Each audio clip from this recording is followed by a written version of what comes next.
పెద్ద క్రైమ్ చేసినట్టుగా, after all ఎక్కడో వెతికి ఒకరిని పట్టుకోవడం, ఆ రీతిలో ఒకరిని going directly to his bedroom and arresting him in such a way is definitely a thing that cannot be admitted.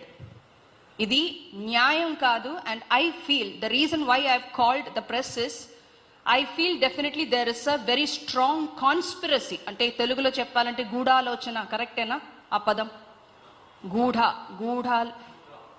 కుట్ర అంటారు, లేకపోతే గూఢాలోచన ఇస్ ఆల్సో అనదర్ వర్డ్ కదా. The exact English word is conspiracy.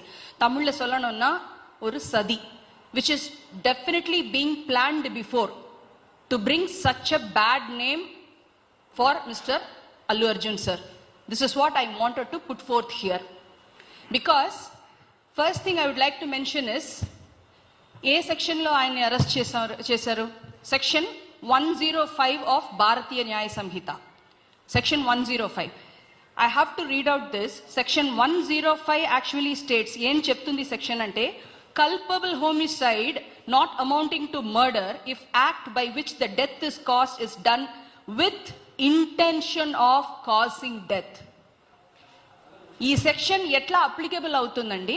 Section 105 cannot be applicable because he definitely did not have any intention.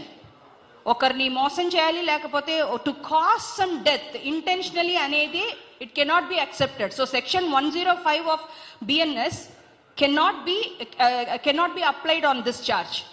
తర్వాత the second section what I heard is section 118(1) కదండి, మీరు అన్ని విని ఉంటారు.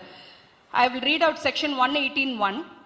It is invoked when a person voluntarily causes hurt to someone using dangerous tools or methods.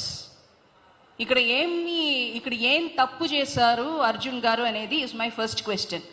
And voluntarily causing hurt, ఎవరైనా వెళ్ళి కొట్టారా, లేకపోతే కొట్టడానికి ప్రయత్నం చేశారా, లేకపోతే దానికోసం ఏదైనా అజెండా చేశారా? And using dangerous tools or methods. What was the dangerous tool that is being used? ఒక ఆవిడ అక్కడ చనిపోవడం అనేది ఇట్ ఈస్ 100% an యాక్సిడెంట్. ఇలా చాలా చోట్ల జరిగింది. This is not the first and ever thing happening in history. ఎక్కువ జనాలు ఉండే ఒక చోట, ఒక గుడిలో ఒక కుంభమేళా కానీ, ఏదో ఒక ఇంపార్టెంట్ జాతర కానీ జరిగేటప్పుడు కూడా ఇలాంటి విషయాలు సంభవిస్తున్నాయి. అది మన అందరికీ తెలుసు. అలా ఉండేటప్పుడు సెక్షన్ 105, సెక్షన్ 118(1) ఆఫ్ భారతీయ న్యాయ సంహిత ఈ విషయంలో ఎలా అప్లికబుల్ అండి? ఒకవేళ if it has to be treated as an accident అంటే, then why is this case? Then why is this FIR being filed?